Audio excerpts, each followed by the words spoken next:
Princess Liaravan of the Silmari Empire stood before the assembled court, her distinctive pointed ears flat against her skull in barely contained fury. Her iridescent skin, normally vibrant with colors reflecting emotional states, was locked in dull bronze. Anyone who knew Silmari body language recognized it. Resignation mixed with anger, acceptance of the inevitable combined with profound resentment. She was being married today to Marcus Webb, a human diplomat, in a union she'd fought against for 6 months before her family and the Imperial Council overruled every objection. The Silmari were an ancient species whose empire spanned dozens of systems, but recent conflicts had left them economically strained and politically isolated. Humanity, newcomers to galactic politics, but rich in resources and expanding rapidly, offered the alliance the Silmari desperately needed. And Princess Liara, third in line for the throne and thus expendable for political purposes, had been selected as the bridge between empires.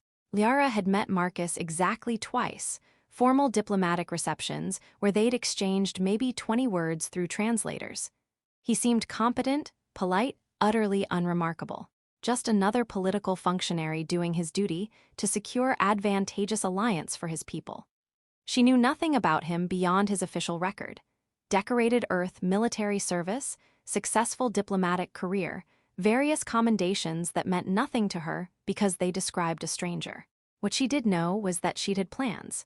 She'd been studying xenobiology, working on cross-species disease prevention protocols that could save millions. She'd had research partners, projects that mattered, a life she'd built around something other than being a royal ornament. And now she was being married to a stranger from a species barely a century into space travel. Her research abandoned, her colleagues reassigned, her life dictated by political necessity, while her actual wants and needs were deemed irrelevant. The marriage ceremony was elaborate and empty. Liara spoke her vows in the mechanical tone of someone reciting under duress.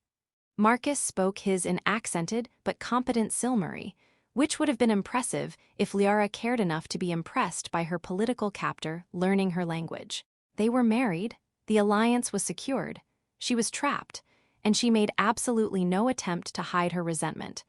The first month of marriage was exactly as miserable as Liara had expected. She and Marcus lived in diplomatic quarters that were luxurious and suffocating. He was polite, respectful of her space, made no demands beyond what formal ceremony required for appearances. He was also clearly aware that she despised this entire situation and wisely didn't try to force friendship or affection. But there was something odd about Marcus that Liara hadn't expected. He didn't behave like the other political husbands she'd observed in court.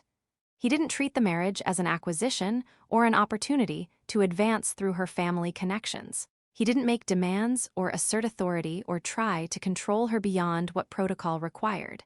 He mostly just left her alone while quietly ensuring she had everything she needed.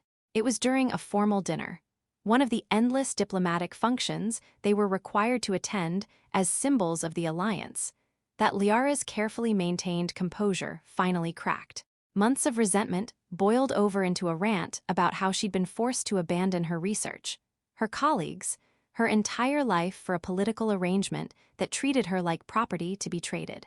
Marcus listened without defending himself or the situation. When she finally ran out of words, exhausted by her own anger, he was quiet for a moment. Then he asked something unexpected. "What were you researching? Specifically, I mean. Not just xenobiology, what was your focus?" It was such an unexpected question, genuine curiosity rather than polite deflection, that Liara actually answered. She explained her work on cross-species viral transmission patterns, on developing early detection protocols that could prevent pandemics before they spread through interconnected galactic populations. Work that could save billions of lives, but was considered less important than her being married off for political advantage. Marcus asked technical questions.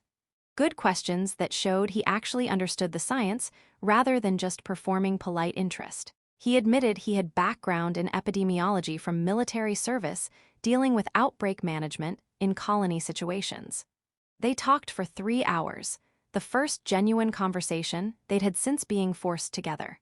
and Liara realized with unwelcome surprise that her husband was not the unremarkable functionary she'd assumed. He was intelligent, genuinely engaged with scientific concepts, asked insightful questions about methodology and applications. It didn't make the forced marriage acceptable, but it made Marcus slightly less unbearable as a person to be trapped with. 3 months into the marriage, during the formal celebration of Liara's naming day, the Silmary equivalent of birthday, Marcus gave her a gift. Royal protocol required gift exchange on naming days. Liara had received the usual political presents, expensive jewelry chosen by advisors to represent family alliances, rare artwork symbolizing diplomatic connections, things with price tags and political significance but no personal meaning. She wasn't expecting anything meaningful from Marcus. Maybe another polite, expensive gesture chosen by his diplomatic staff. Then he presented her with something that made the entire assembled court go absolutely silent. It was a fully equipped mobile xenobiology research station. Compact, but containing state-of-the-art equipment from both human and Silmary scientific communities. More significantly, it came with documentation for something unprecedented. A joint research grant from Earth's Coalition's Scientific Foundation and the Silmary Imperial Academy. 5 years of guaranteed funding. No political strings attached. No requirement that Liara represent the alliance or perform diplomatic duties. Just pure research support for the viral transmission work she'd been forced to abandon. "I can't give you back the choice they took away," Marcus said quietly, aware that the entire court was listening. "But I can give you back the work you cared about. The grant is yours regardless of our marriage status. If you want to dissolve this union, the research funding remains intact. If you want to continue your work while technically married, that's your choice. I thought your research mattered more than politics, and I had the connections to make people see that." Liara stared at the research station, at the grant documentation, at her husband, who'd apparently spent 3 months using his diplomatic connections and political capital to secure funding for work she'd thought was lost forever. Her skin cycled through colors rapidly. Shock, disbelief. Something that might have been gratitude or might have been anger at being moved by a gesture from someone who'd participated in taking her choices away in the first place. The court was stunned into silence. This wasn't how political marriages worked. Husbands didn't enable their wives' independence. They didn't offer escape routes. They didn't acknowledge that maybe the marriage itself was fundamentally wrong even while honoring it.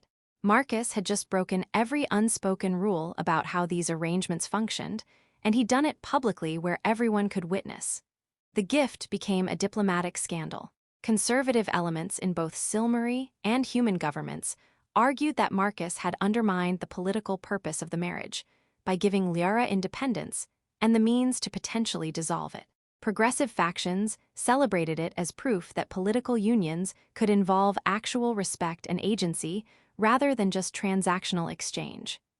Liara herself was forced to confront something uncomfortable. Marcus didn't have to do this. He could have maintained the marriage as it was, polite distance, mutual tolerance, performing the political function while building entirely separate lives. Instead, he'd used significant political capital and personal connections to restore what she'd lost.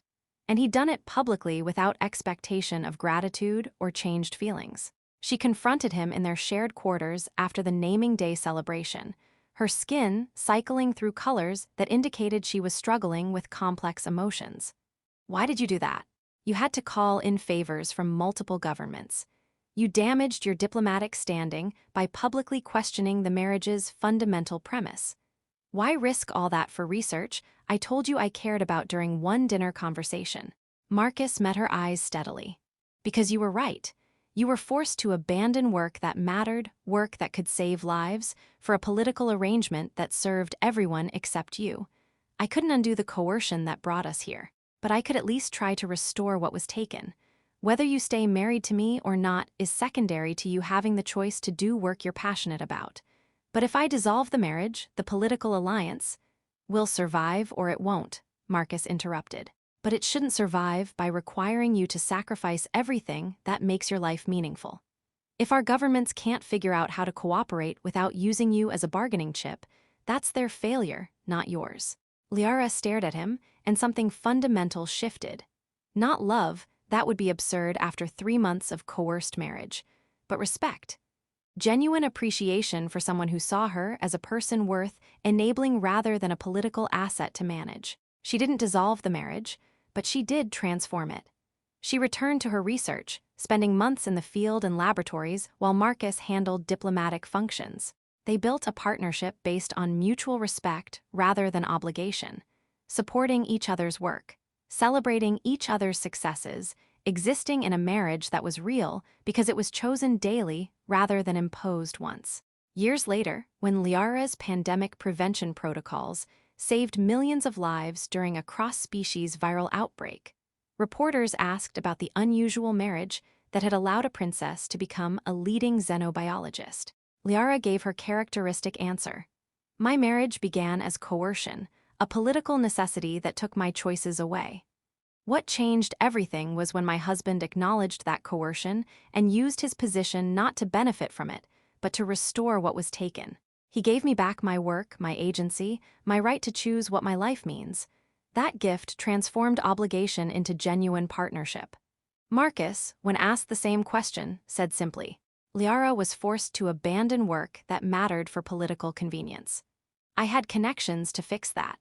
Using those connections seemed more important than preserving comfortable fiction that our marriage was anything other than initially coercive. You can't build real partnership on obligation, but you can build